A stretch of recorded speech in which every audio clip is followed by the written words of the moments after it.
Assalamualaikum warahmatullahi wabarakatuh. Perkenalkan, saya Asifa Zuheriah dengan NPM 24106311200058 dari kelas 2B Manajemen Pendidikan Islam. Dalam video ini, saya akan menceritakan sejarah peradaban Islam pada masa Rasulullah SAW, mulai dari kelahiran beliau hingga wafat, serta bagaimana Islam itu tumbuh menjadi peradaban yang agung di bawah kepemimpinan Nabi Muhammad SAW. Pernahkah kalian membayangkan bagaimana awal mula Islam muncul? Nah, bagaimana sebuah risalah dari seorang nabi yang awalnya hanya dikenal sebagai yatim dari Mekah bisa mengubah wajah dunia dan membangun sebuah peradaban besar? Di video ini, mari kita menelusuri jejak sejarah peradaban Islam di masa Rasulullah SAW dari kelahirannya yang penuh berkah sampai detik-detik terakhir kehidupannya yang mulia. Inilah kisah yang tidak hanya membentuk sejarah, tapi juga menghidupkan nilai-nilai kehidupan. Tahun itu dikenal sebagai Tahun Gajah. Ya, karena pasukan bergajah pimpinan Abraha datang dari Yaman, ingin menghancurkan Ka'bah. Namun, Allah melindungi rumah sucinya. Dan tahun itulah lahirlah seorang bayi dari suku Quraisy bernama Muhammad bin Abdullah. Ia lahir dalam keadaan yatim. Ayahnya Abdullah wafat saat ibunya Aminah masih mengandung. Masa kecilnya memang tak mewah. Ia diasuh sang kakek Abdul Muthalib, lalu pamannya Abu Thalib. Muhammad muda dikenal jujur, terpercaya, dan berakhlak mulia. Masyarakat memanggilnya Al-Amin. Namun saat itu Mekah bukanlah tempat yang bersih dari kekacauan. Masyarakat Quraisy menyembah berhala, memperlakukan budak dan perempuan dengan tidak manusiawi.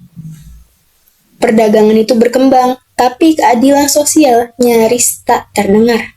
Nah, saat usianya 40 tahun, Muhammad itu sering menyendiri di Gua Hiro. Di sana, ia merenung, menghindari hiruk-pikuk kota dengan mencari makna kehidupan. Hingga suatu malam, datanglah wahyu pertama dari Allah melalui malaikat Jibril. Iqra, bacalah. Sejak saat itu, hidup Muhammad berubah. Ia diangkat menjadi Rasul terakhir. Misinya itu besar, untuk menyeru manusia kembali ke tauhid, menyembah hanya kepada Allah, dan membangun masyarakat yang adil, penuh kasih sayang, dan beradab. Namun dakwah itu tidak mudah. Hinaan, siksaan, bahkan boikot diterima oleh Rasul dan para pengikutnya. Tapi mereka tetap teguh dalam dakwah awal yang bersifat sembunyi-sembunyi. Islam itu berkembang di kalangan orang-orang terpinggirkan, budak, fakir, dan segelintir yang mencari kebenaran. Barulah setelah 3 tahun dakwah dilakukan terang-terangan, Mekah itu mulai berguncang.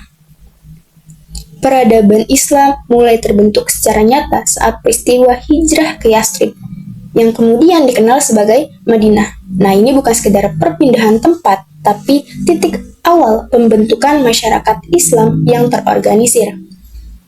Di Madinah, Rasulullah membangun masjid pertama, yaitu Masjid Quba dan Masjid Nabawi. Masjid itu bukan hanya tempat ibadah, tapi pusat pendidikan, musyawarah, bahkan pemerintahan. Nah, beliau mempersaudarakan kaum muhajirin, pendatang dari Mekah, dengan kaum Ansor, penduduk Madinah. Ini merupakan konsep sosial revolusioner, membangun masyarakat tanpa sekat dan suku dan harta. Lalu disusunlah Piagam Madinah, sebuah konstitusi tertulis pertama yang menjamin hak dan kewajiban antar kelompok, termasuk non-muslim. Disinilah Islam menunjukkan nilai-nilai peradabannya, toleransi, hukum, keadilan sosial, dan persatuan. Membangun peradaban tidak lepas dari tantangan. Kaum Quraisy itu masih memusuhi Rasul. Terjadilah beberapa peperangan besar seperti Perang Badar, Uhud, dan Khandaq. Namun, peperangan itu bukan tujuan utama, itu hanyalah bentuk perlawanan atas penindasan. Di balik strategi militer, Rasul itu juga dikenal sebagai ahli diplomasi. Perjanjian Hudaybiyah adalah contoh nyata. Perjanjian damai yang kelak menjadi jalan terbukanya hati banyak orang terhadap Islam. Dan puncaknya adalah Fatu Mekah, penaklukan kota Mekah. Tapi tak ada balas dendam. Rasul itu memaafkan mereka yang dulu menyakitinya. Nah, inilah peradaban Islam yang dibangun bukan dengan dendam, tapi dengan kasih dan ampunan. Apa sih yang jadi ciri khas peradaban Islam pada masa Rasulullah?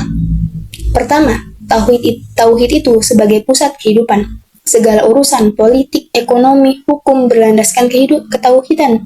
Kedua, ilmu pengetahuan dan pendidikan sangat ditekankan. Rasul itu menganjurkan umatnya untuk menuntut ilmu, bahkan sejak usia dini.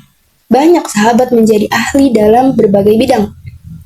Fikih, hadis, strategi militer, hingga tata kelola negara. Ketiga, keadilan sosial dan ekonomi. Islam itu melarang riba, menekankan zakat dan sedekah, serta membangun sistem distribusi harta yang adil. Yang keempat, akhlak mulia dan perdamaian. Rasulullah adalah suri tauladan dalam akhlak. Ia tidak hanya mengajarkan, tapi menjalani sendiri nilai-nilai itu. Dan kelima, toleransi antar umat beragama. Rasul itu tidak memaksa keyakinan, tapi membuka ruang dialog dan kerjasama dengan agama lain. Pada tahun ke-11 Hijriah setelah Haji Wada, Rasulullah jatuh sakit. Di usia 63 tahun beliau wafat di rumah Aisyah, istri tercintanya. Namun, peradaban Islam tak ikut mati. Justru mulai menyebar ke berbagai penjuru dunia. Mengapa? Karena Rasulullah tidak hanya membangun umat, tapi membentuk pondasi peradaban, ilmu, hukum, akhlak, dan tatanan sosial yang kokoh. Warisannya bukan istana, tapi umat yang berilmu dan beriman. Nah, itulah sekelumit kisah tentang bagaimana Rasulullah Muhammad SAW itu bukan hanya membawa agama, tapi juga membangun peradaban yang besar dan penuh cahaya. Semoga kisah ini menginspirasi kita semua untuk melanjutkan perjuangan itu dengan akhlak, ilmu, dan cinta kasih. Sekian cerita sejarah tentang peradaban Islam pada masa Rasulullah. Jika ada kekurangan maupun kesalahan dalam saya menyampaikan, mohon dimaafkan. Terima kasih. Assalamualaikum warahmatullahi wabarakatuh.